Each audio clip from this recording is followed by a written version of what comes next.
Hey, how we doing, everyone? Welcome to the next edition of the Occupy Fantasy Underdog Fantasy Best Ball Mania 4 drafts. I'm here with Chris. How we doing today, Chris? Chuck, always a pleasure to be here talking about fantasy football in May with you. Hard to believe it's already our fourth show, but we actually have the NFL schedule now to talk about.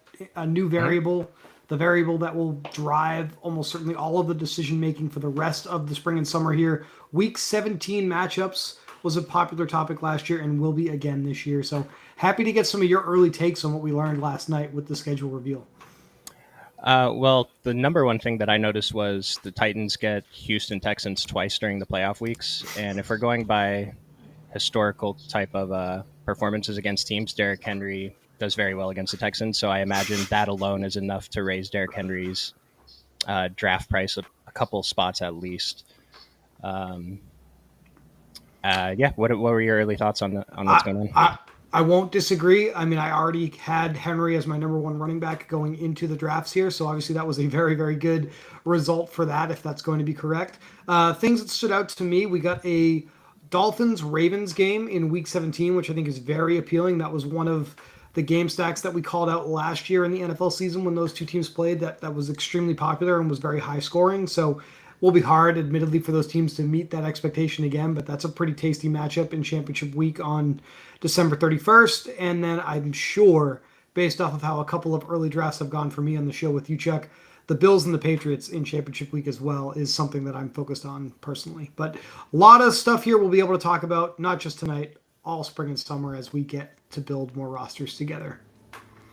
One thing I noticed is there's very clearly a few Week 17 matchups that are better than the others, and so some of the cheaper stacks are going to go pretty unnoticed. But I mean, we'll get into that a little bit later. I'm going to hop into a draft right now.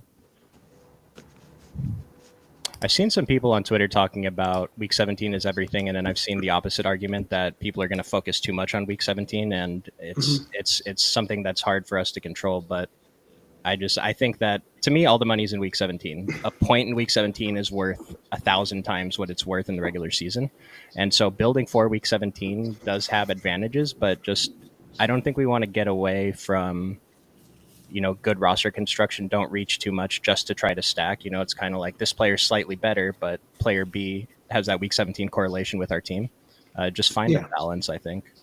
Yeah, I mean, we still have to draft well to get there in the first place. So we're assuming just from the get go here, Chuck, that we can get there and we want to be ready for that moment when it arrives. So it looks like we are ready to go here. Chuck, you have the fourth pick again. And I actually have pick 11 tonight in this contest. So All right, a so couple of we're different spots that we're going to be picking from here. I've been getting a lot of those 10 through 12 spots, and I absolutely love starting my team with CD Lamb and Amon Ra, or CD Lamb and Garrett Wilson, Amon Ra, Devontae, whatever two top receivers are there.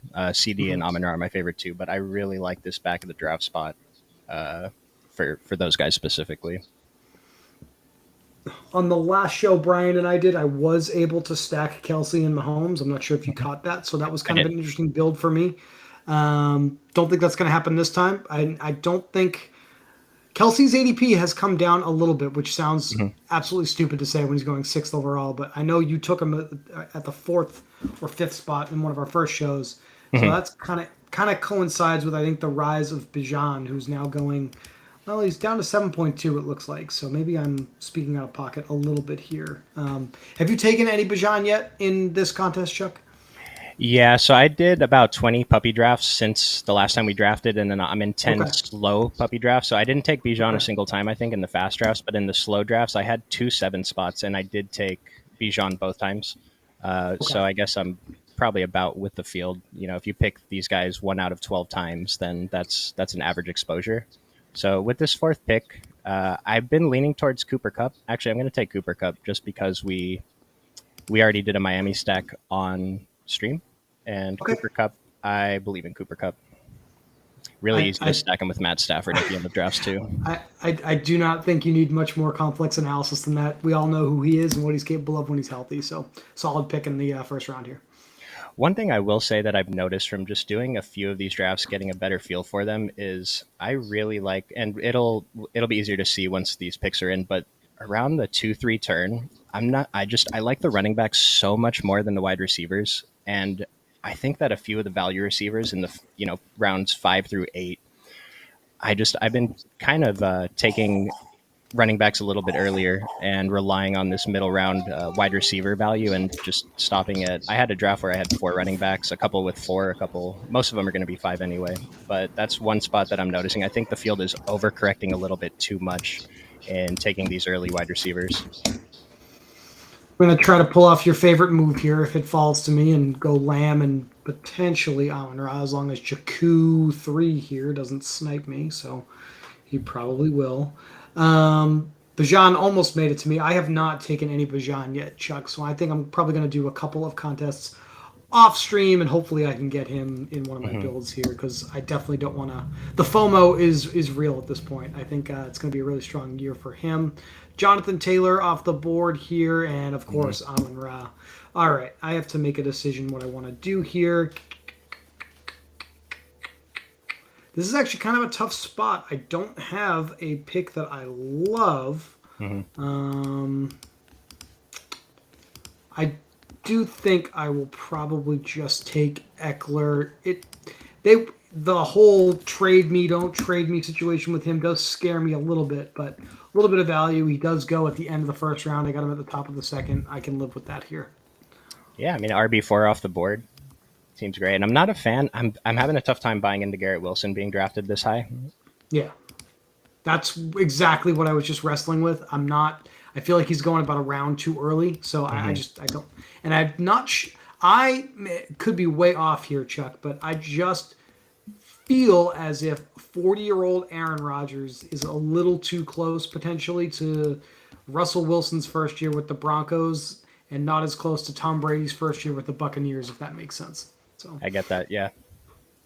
Yeah, we'll have to see. And we know how much Aaron Rodgers likes his guys. He brought half of them over with him. So it just, Garrett Wilson at 14 versus Alan Lazard at pick 115 right now is just, I don't know. I mean, Garrett Wilson's obviously the better player, the person we expect to perform much better. But at ADP, I much prefer Alan Lazard, and I'm not that big of a fan of Alan Lazard.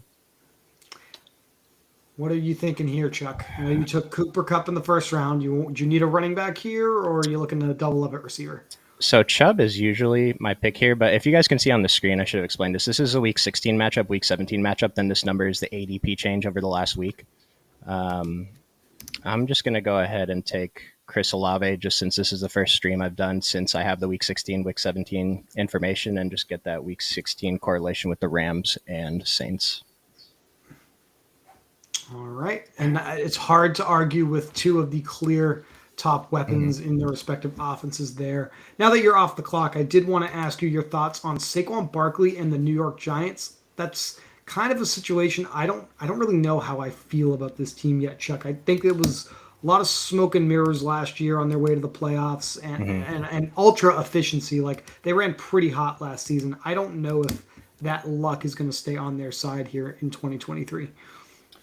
I like Saquon, but I just haven't clicked on him at ADP. I think I've taken him a couple times when he falls to pick 20, something like that. But yeah, at ADP, and it's not that I don't believe in him. I don't know. It's a player that I'm having a tough time getting to in my best ball drafts, but I think he's going to be great, right? If he doesn't get hurt, he's going to be a top 5 running back again. Yeah, volume is not a concern whatsoever. So that's definitely one thing we can count on here. Back to you. I am going to take a running back. I've been clicking on Josh Jacobs almost every time here, but I'm going to go with Derrick Henry right now since I talked about we get Houston twice in the playoffs. One thing, though, about that, if you're stacking Houston and the Titans, I'm pretty sure they have the same bye week. So just keep that in mind. And the bye weeks shouldn't alter what you're doing too much, and they'll add the bye weeks. Underdog should add the bye weeks in the next couple of days. But it just, if you have 5 running backs total and 3 have the same bye week, or 2 have the same bye week even, and same with the receivers, it can hurt you a little bit, but be more careful around it with your quarterbacks especially.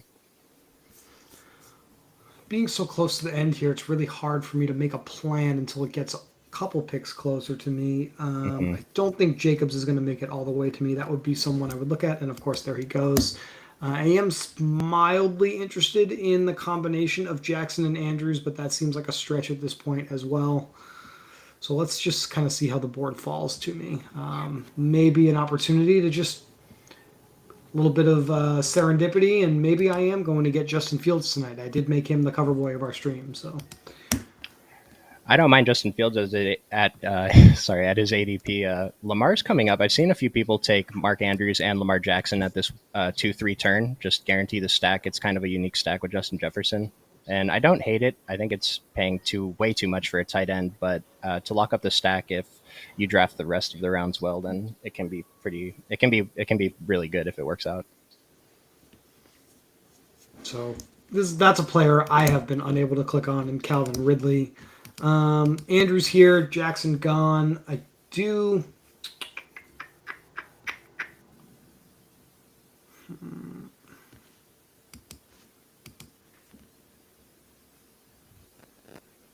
I think I'm going to go Gibbs again here. I went on him with him in one of our other shows, Chuck. And I feel pretty good about my top two running backs now. I don't think I have to worry too much about reaching for running back until we get into the later rounds now.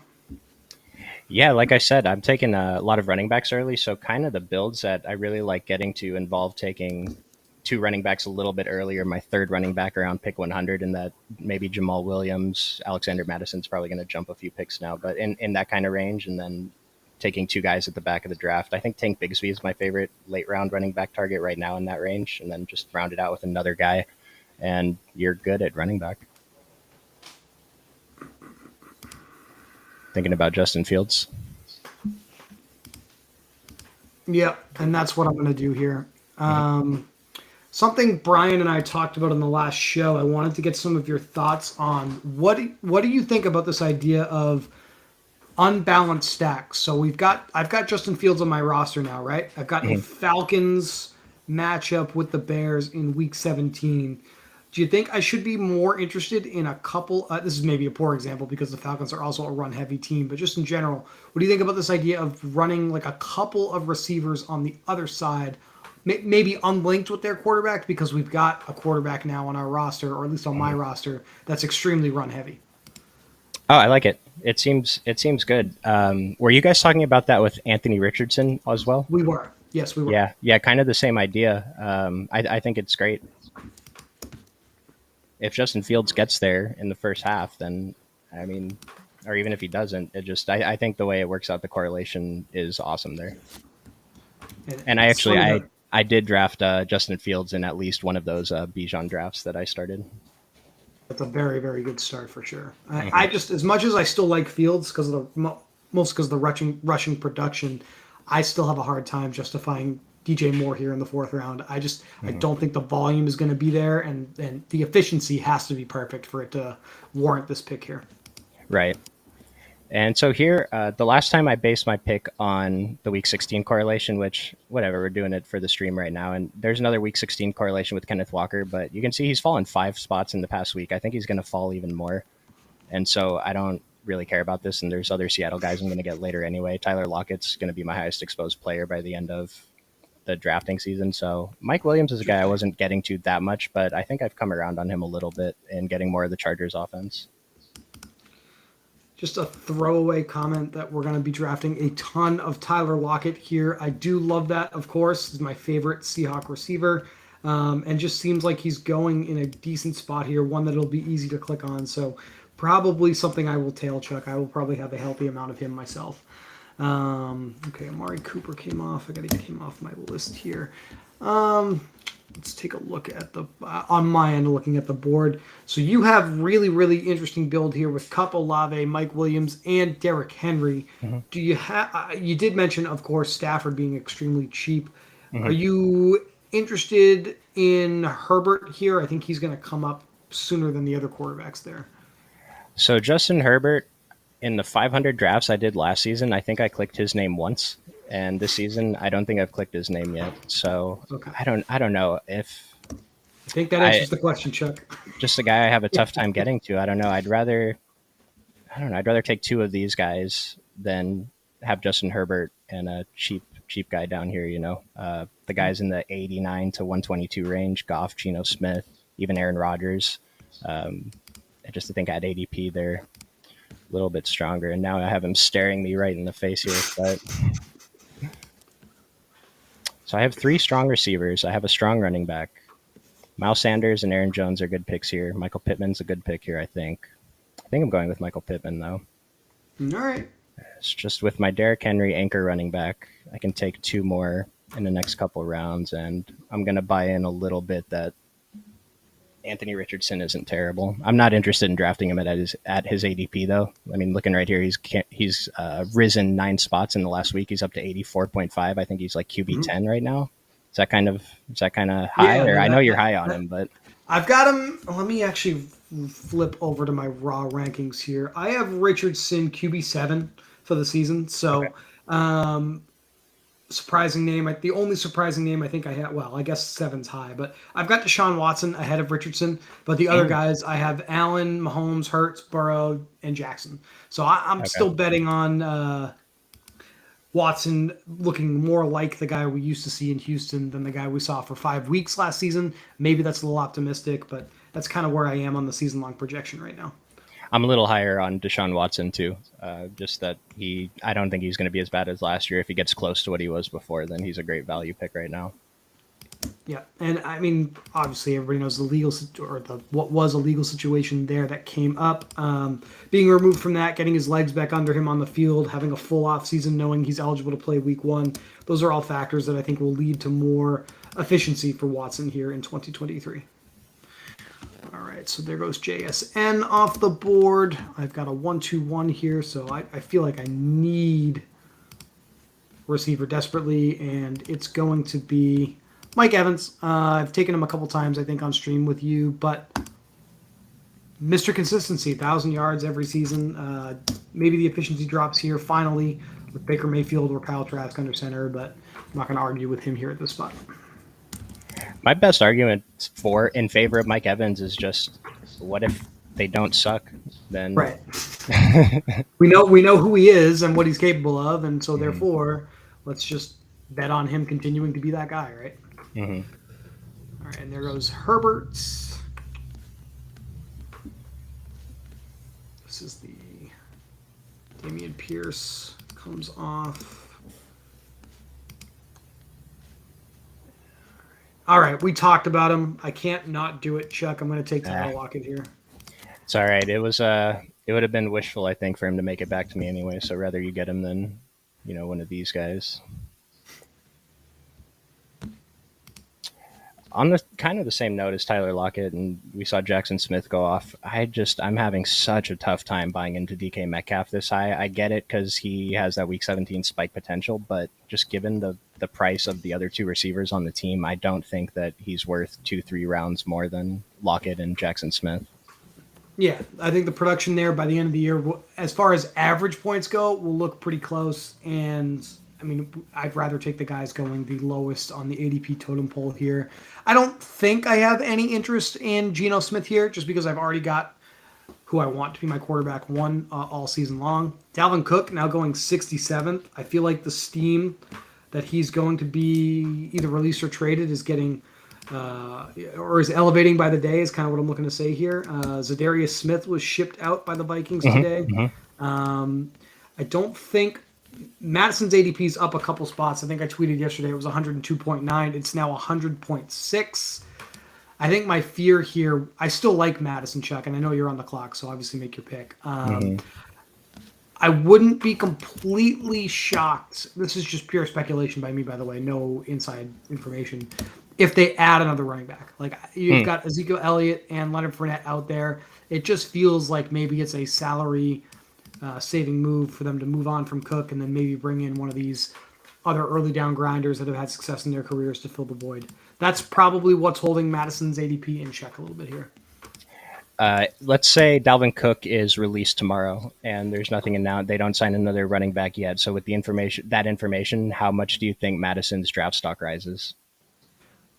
And knowing how efficient this offense has been over the couple of years with not much else changing, Dalvin Cook has been a first-round pick, second-round pick in that range in fantasy football for the last, 2-3 years? I mean, if we assume Madison just gets all of that work, like that's right around where these guys should be going. So either one, like if they end up starting, is worth way more than where they're being picked right now.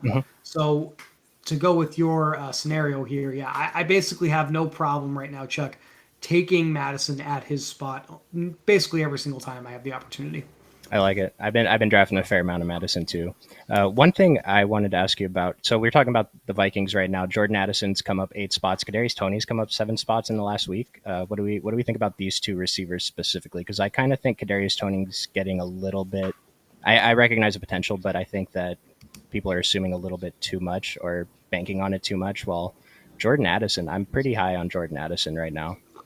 It's probably, as far as Tony is concerned, it's probably just the fact that he's linked to like the greatest quarterback in the league right now, Yeah. and the fact that they demonstrated a really strong interest in force feeding Tony, not just touches but high value touches near the goal line.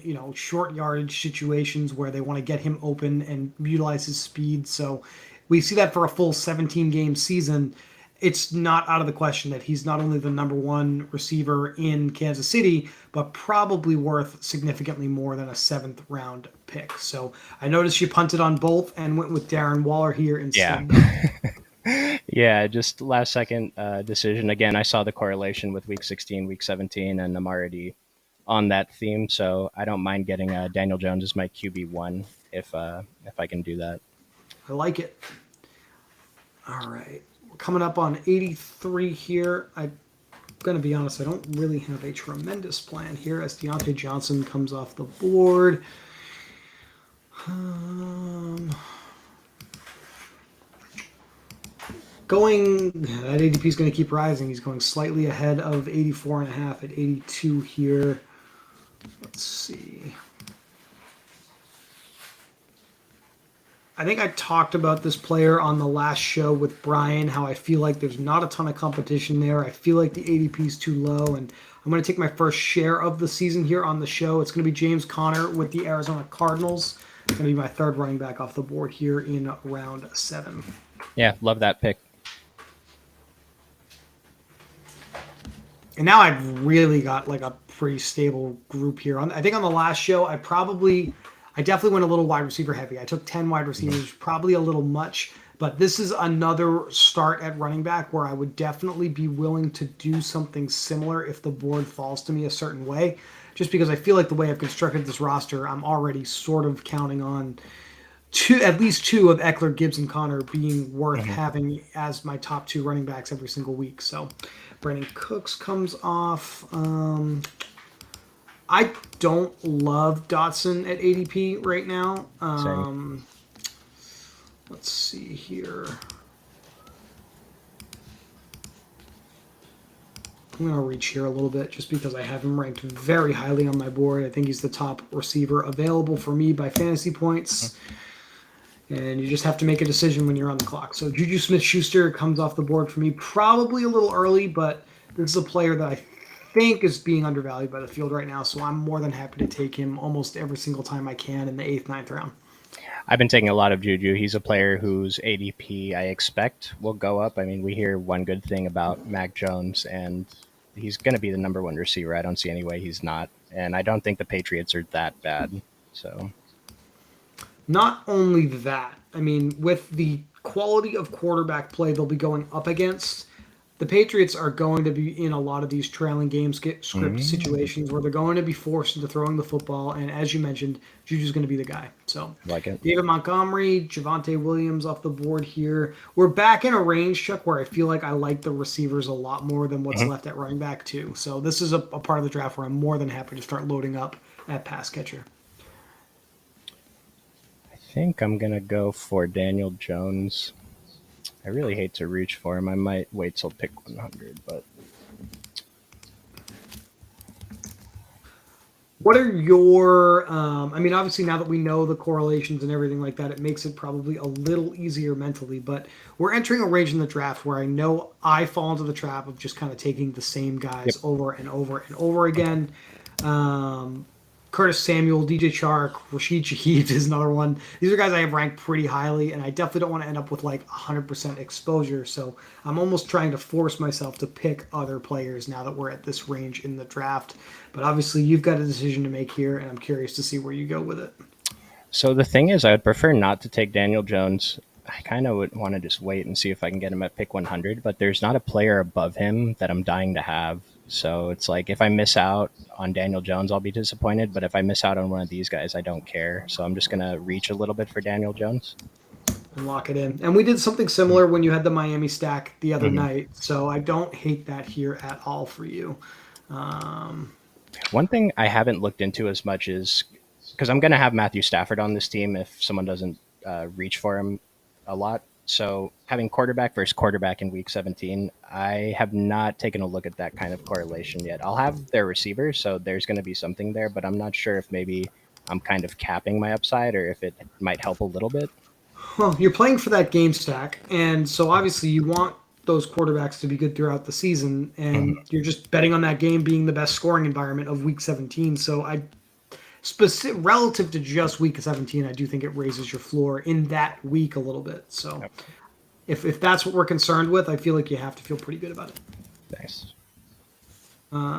Madison still going right around the same range. One of these things that math wise we're just not going to get right until we know who's starting, but we know what the math will be if he is starting. So this is still too low for him. Hmm. Hmm. Okay, Elijah Moore. I kind of don't mind taking a shot on Zach Charbonnet here. I like Jamison Williams when he falls a little bit. I think that he's being a little bit undervalued if he's a player that everyone thought he was before, just for the specifically the playoff weeks. I think I'm going to go Zach Charbonnet, though, since I didn't get any of the Seattle guys. I'm not sure about the Tennessee Seattle or like the running back correlation for week 16, but I like Charbonnet either way, so that's fine to be the tiebreaker between him and AJ Dillon. I like it a lot for you. I don't really think I executed a great playoff week kind of correlation team here. I'm just kind of taking best player available right now, which is fine, you know. But because there's just outside of Drake London, who's long gone, there's just no Atlanta players I really am interested in adding to this roster with Justin Fields. I guess I can look to maybe maximize some secondary stacks at some of these other positions, skinny stacks, and just kind of hope that maybe I land on something somewhat unique and interesting. But at this point, just trying to maximize my points. So Kamara, it's crazy to see him going after pick 100, but I get it Yeah. given what's going on there with him in his personal life. And I guess he has a neither of us are lawyers unless you're breaking news for me tonight, Chuck. But Nope. I do think Kamara's trial for his legal situation is like during training camp, during the preseason. So we're not going to get any clarity there with him really at all this draft season. Yeah, it'll be interesting if he gets in trouble and suspended, then he's a bad pick. But if he doesn't, then he's going to be one of the top running back picks, I imagine, after round 8, round 9. Mm-hmm. It's all a gamble, like we're talking about with Madison. It's just Madison's situation's clear because there's no risk of him not being allowed to play in football games. So Jameson went 106. I really Yep. like And Jameson. I'm gonna add another running back in AJ Dillon and a Hmm. couple of division game correlations with Justin Fields here. So that was the thought process behind that for me. All right, and that came back to me extremely quickly. That is definitely one of the issues with picking in this particular range of drafts.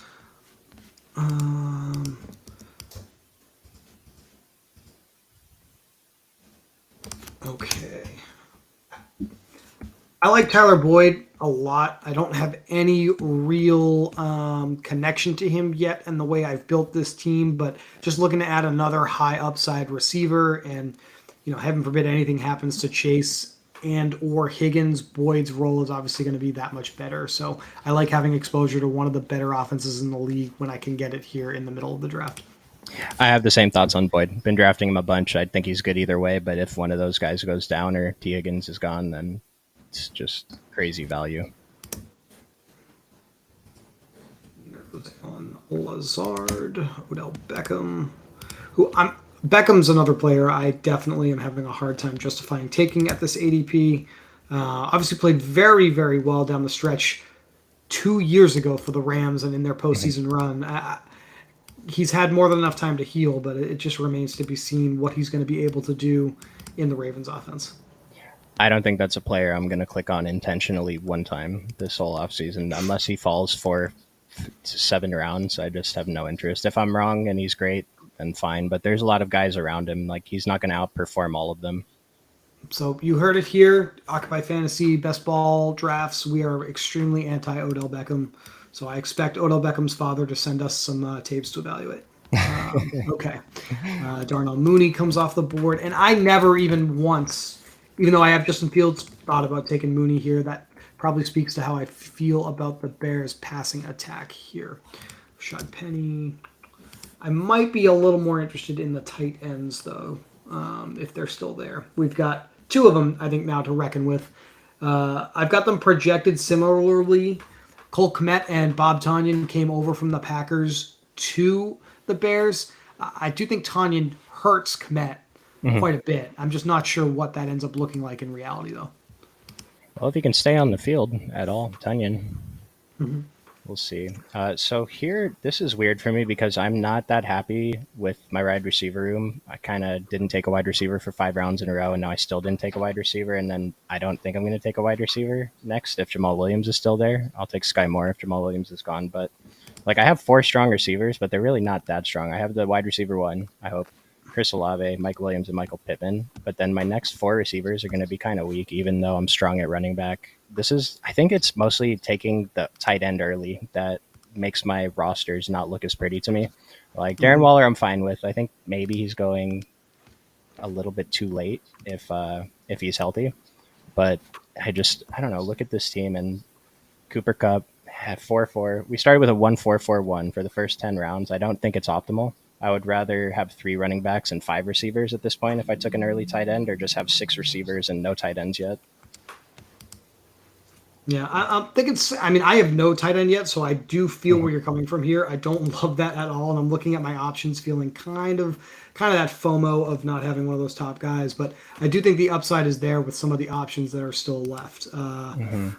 Someone I think you should have some mild interest in is Tyler Higbee here if you're going the Stafford route. I Mm-hmm. like Dalton Schultz in Houston, Chig Okonkwo with the Titans. So, and obviously the Bears guys as well, given the quarterback that I ended up taking, are under consideration for me.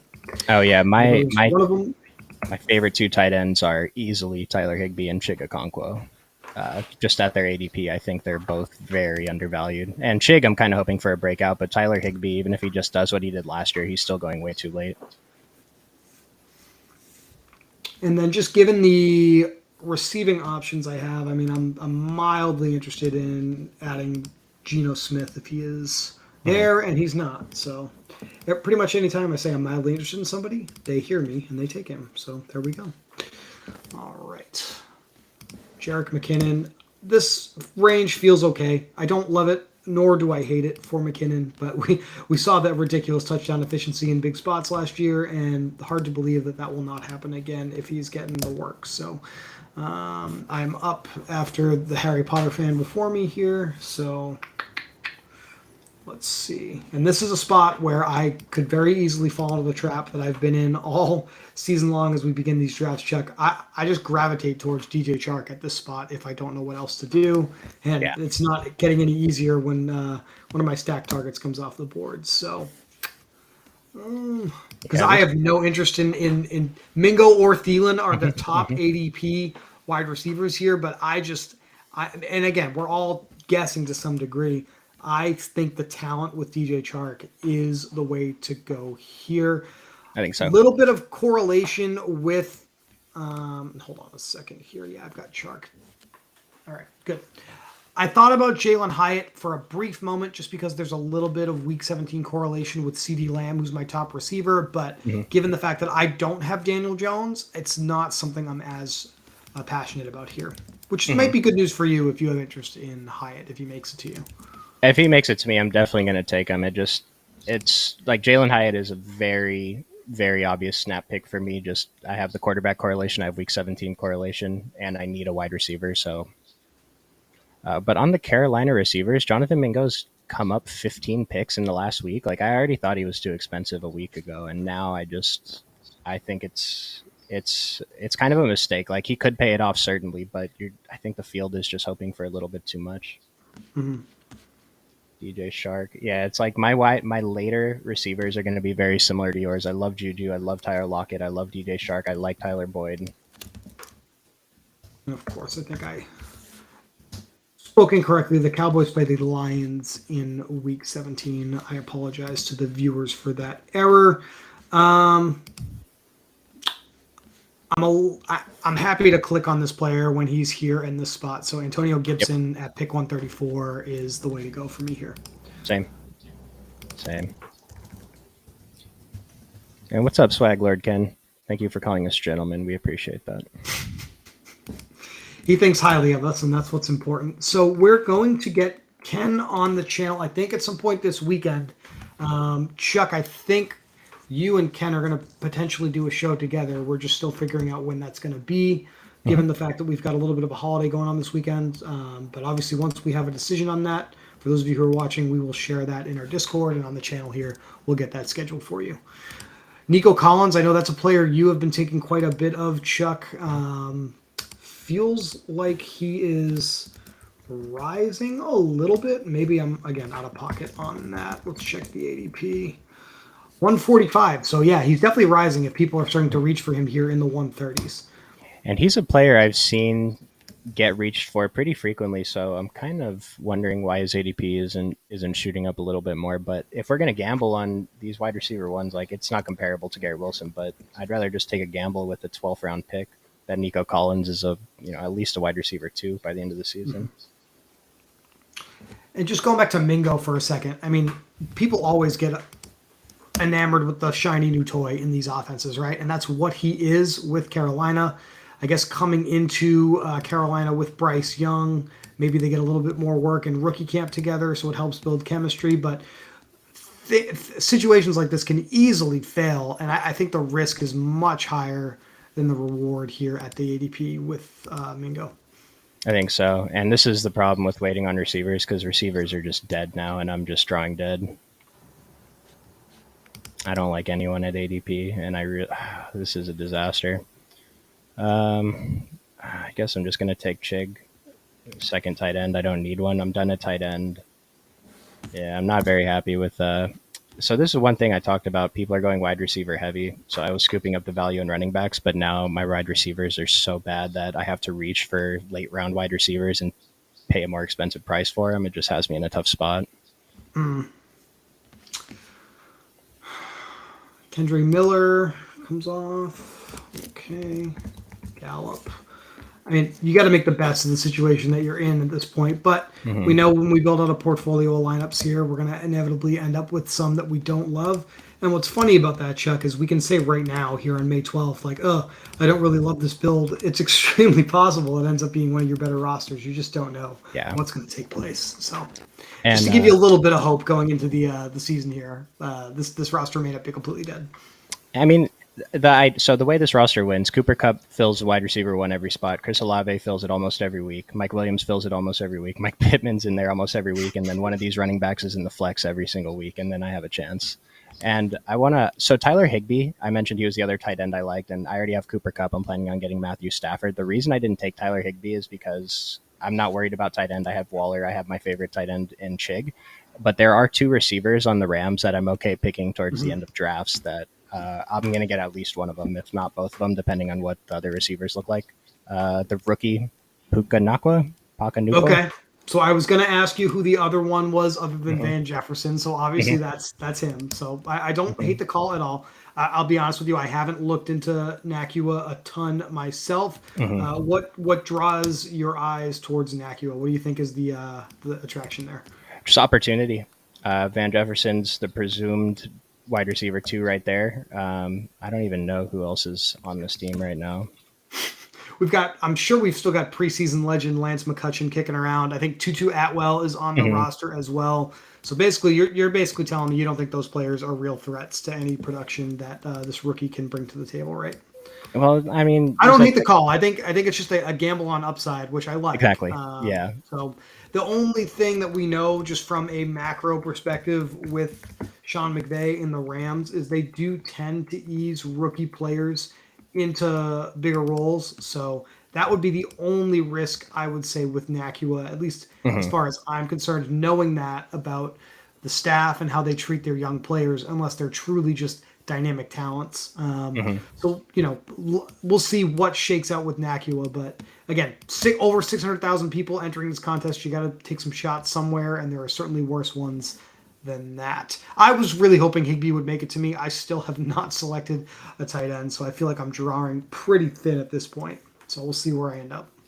One thing with Juwan Johnson was a guy who I think you mentioned you liked him a lot, and I was lukewarm on him. I was fine with him at ADP. If he fell, I was happy to have him. But with what's his name, Foster Moreau signing, is Juwan Mm-hmm. Johnson just should he just drop like a rock? Not only Foster Moreau signing, but the Taysom Hill factor and the fact Mm. that Foster Moreau has the chemistry with Derek Carr. Like Mm. that's the real issue there. Um, I think I'm going to take at a value. I mean, this player was out of control last year in fantasy, and a lot of it was due to injury with the Broncos. But I'm pretty happy with somewhat punting tight end in this draft and getting Greg Dulcich as my TE1 if the volume can be similar in 2023.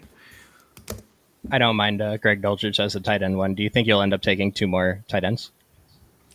I probably will take at least one more, definitely.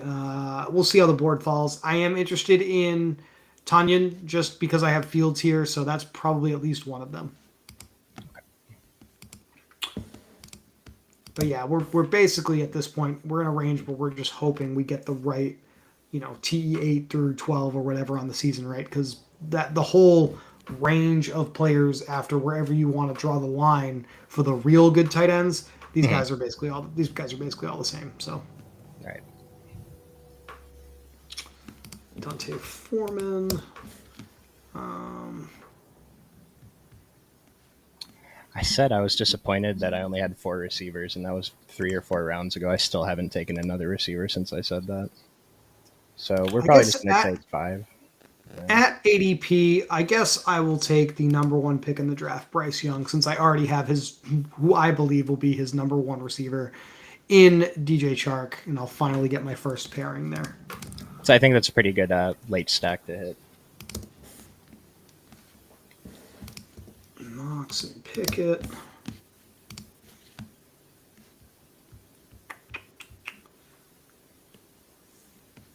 Now, I don't have any Jaguars, but that is our Week 17 matchup for Bryce Young and the Panthers is the Jaguars. So if there's a Jaguar that pops up that I think is worth taking, I should probably do that here. I'm a big fan of, I mentioned him earlier, Tank Bigsby. Not, wait, Tank Bigsby? Yeah. Yeah, he's the rookie running back they drafted. Yes, sir. I haven't looked into Bigsby that much, but obviously, just everything behind Etienne is going to have a lot of room to produce if anything happens to Etienne. So, got to be interested there. And that's the bet you're making if you're taking any of those guys. Right. All right. All right, That well, is Braxton Berrios. Can't say we've seen him go, I think, in any show we've done together, but in the 14th round, seems a little early. Definitely is a little early. he, yeah, that is kind of interesting. It's a pick. It's definitely a pick. I mean, stack with Tua, but this is a player who's usually there in the last round. And then taking Matthew Stafford right here, like I wish I didn't have to take Matthew Stafford because I want Shaheed or Wandale Robinson, but I figured one of them will still be available. I would love to have Mm-hmm. both of them on my team, but I went with the 3 QB. I have a pretty good late correlation. I have a couple New Orleans players. One's Rams player right now. I'll get another one, but it's not. If I had another receiver, I wouldn't hate this team as much. Hubbard. I watch these running back names come off at this point in a draft, and every single one of them just feels disgusting. Hmm. Hmm. Like Jeff Wilson, I see the touchdown upside. Devin Singletary, I could see how he could have a role there if Damian Pierce isn't a true workhorse. But I mean, Tyler Algier falling to these 170s, I kind of think he's becoming a value now, even as a pure handcuff to Bijan. We know So how you're good he telling, is. so you're You can't really be doing this, can you? I mean, you need receivers, but you're Oh, I'm telling me not you touching like him. Algier. No. Okay. I'm not. Yeah, I'm taking Rashid Shaheed. This is a slam dunk pick Okay. for me. But Perfect. at these picks, though, I think Tyler Algier, like I think he's a pretty good handcuff compared to some of these other guys. Like I do like Tank Bigsby. I think he can get there. We'll see. I don't think Algier is going to make it all the way to me, but I will probably consider it if he does, just because I do want some chance at Bears Falcons correlation. So, Mm-hmm. um, Gesicki from the Patriots. One of these tight ends, Hunter Henry or Mike Gesicki, is going to be really good this year. I would just, if you know which one it's going to be, congratulations to you, because it's just hard to really suss that out right now. My default is Hunter Henry just because he's going a couple of rounds later. Which is, again, taking the value, never a bad decision. Garoppolo, probably the best quarterback left that goes this late in drafts. So I want to make sure that caveat is on there, but I don't hate that at all, especially if you end up with Devontae Adams early, another cheap stack you can get.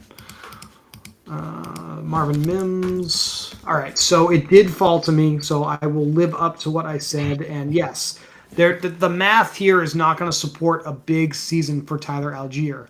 Outside of the fact that we know the Falcons are going to run the football probably more than everybody except the Chicago Bears. So, if without Bijan on my roster, that's the gamble I'm taking here. Something happens and Algier ends up playing more than we expect for whatever reason. It's a pretty good pick here late.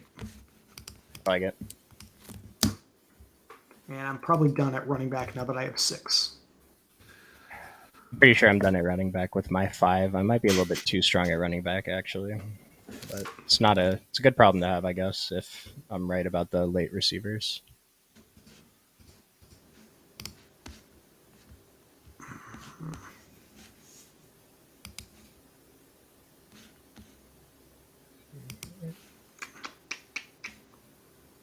I find myself clicking on this player a lot in this spot. Mecole Hardman, just kind of an auto pick for me this late in the draft. Mm-hmm. Thought a little bit about. I think Hayden Hurst is now the TE1 probably in Carolina, just given the fact that I have Bryce Young, but I don't love it enough to have justified taking him about a round early at this point. Hopefully he's there when it comes back around to me if I still want to do it. Mm-hmm. We just saw Curtis Samuel go, one of our other favorite late round picks. I forced myself not to take him here. I want that to be super clear, just because I think I've taken him in every single contest so far. Mm-hmm. So it just seemed like it was time for me to rip the Band-Aid off and try something new. All right. Kenneth Gainwell. And John Cotter, I don't know if we answered this specific question talking about Kmet and Tunyon. I know we mentioned him earlier, but I don't think Tunyon is that draftable right now. Or if he is, then maybe last round of drafts. Yeah, the ADP separation. So Kmet goes about 80. Well, there's 216 players taken in these contests on Underdog. Tunyon's ADP is 215.9. So he's either the last round pick or he's not, like the last pick of a draft where he's not picked at all. And Cole Kmet is going 135th right now. So that would be, if we're looking at the board, that would put him in the 11th, 12th round. That's kind of where, that's the difference between the two. Taking the cheaper player, Tunyon's the player that they just had to pay money to bring in. Like, it does feel like there's a little bit of value there, whereas with Kmet, you may be overpaying a little bit for someone who is probably at best splitting the role with Tunyon. Well put. That's my thought on that spot right now. I've never seen Tank Bigsby fall to 189, and the one time he does, I can't even draft him. It's a guy who I'm trying to get more of, and I just can't. Not that I don't have any drafts, but in the position that you're in, though, I don't mind Rondale here. I think he's probably one of the better upside. We've seen the role anyway, so I think you're obviously need to see maybe a similar thing happen with injuries, putting him in a better position to get those opportunities. But we know that he's capable, so just trying to make you feel a little better about what you're dealing with. Are you Yeah, just trying to hit home runs at this point at receiver? Players you think can get there? That, oh yeah, because that's really all you can do. So because I figure so when I have this strong receiver, like I know I've been talking about, I'm not happy with my receiving room, but I expect Cooper Cup to be in there every week, and then at least one of these guys has got to make this roster every week. And so if another guy has a 5 catch day with a touchdown or something, maybe that's enough to give me 15 points for my other receiver, and one of these running backs fills a flex. Then this team isn't that bad. I think as long as Darren Waller is good, I'll be pretty happy with this.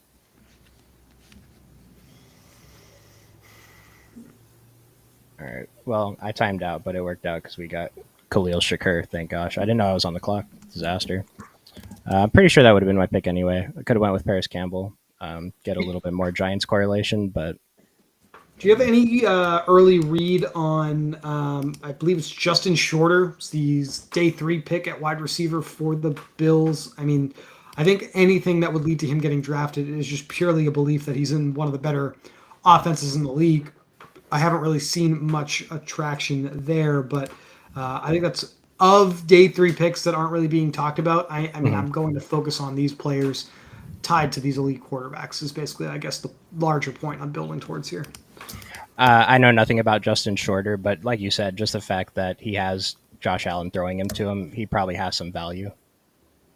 But him specifically, I know nothing about him. Not someone Yeah, no, I'm who's I'm on my I'm mind. in the same I'm in the same position you're in, so no problem at Mhm. all, Chuck. Marvin Jones back with the Lions is another player I don't see myself taking too much of. I got 2 picks here to round up the draft coming up, and I'm not.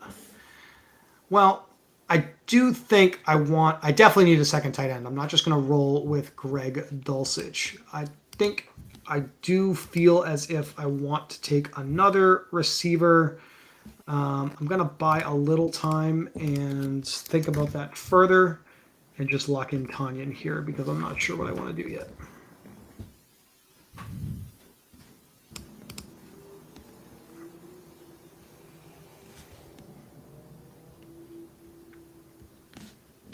Which, now that I mention it, I'm probably completely okay with just doing this once again, as long as he doesn't go. Your favorite last round receiver?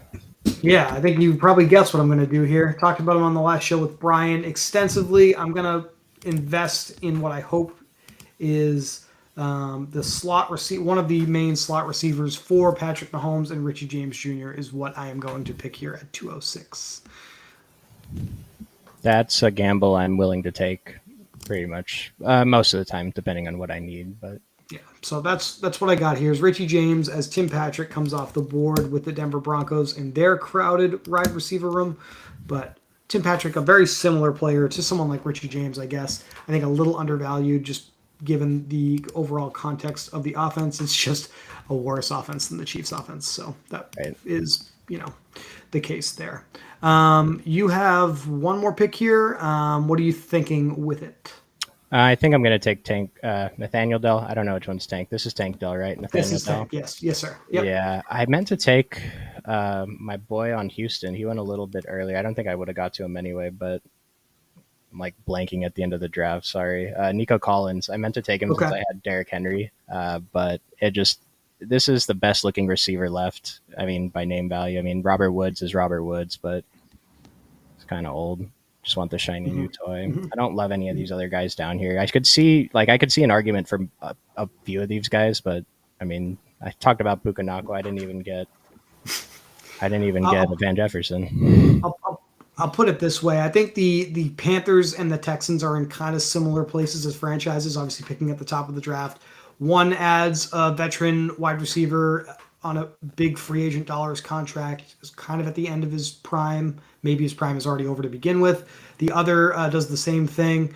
Adam Thielen with the Panthers goes in like the middle of these drafts. Robert Mhm. Woods is basically free. If I was betting on one of them, honestly, I don't love either, but I could at least talk myself into Woods because he's basically a free draft pick. Mhm. Adam Thielen is someone I'm just definitely not going to take right now. Just not touching him. Yeah. So Robert Woods just went 2 picks ago. I think I'm gonna go Tank Dell. Yeah, Well, I don't hate that at all here. Bukanako, but it's like who's a better football player? I know I talked about the Matt Stafford correlation, but we'll take Tank Dell. I'm not going to be against the player that, again, starting quarterback has said, get me this guy. Pretty good bet. They're going to incorporate him in the offense. I like it, Chuck. Given how you started and not feeling too great about the receivers, a lot of good high upside shots to round up the draft for you. And obviously, most likely can move on and not think about this one and just add it to the Yeah. portfolio. And to I'm be not clear, feeling I'm not well, feeling great about my results yeah, either. let's take a look. So I was gonna say, to be clear, I like my first 5 picks. I'm not that happy with what I did after that. I think Darren right. Waller was the start of the end because it forced me into taking. I didn't have to take Daniel Jones, but I felt forced into taking Daniel Jones, and that just screwed the rest of my draft. But Yeah, I didn't really love taking Eckler in the second round. That threw me off a little bit. I was mhm. really salivating over that Lamb Amon Ra back to back start.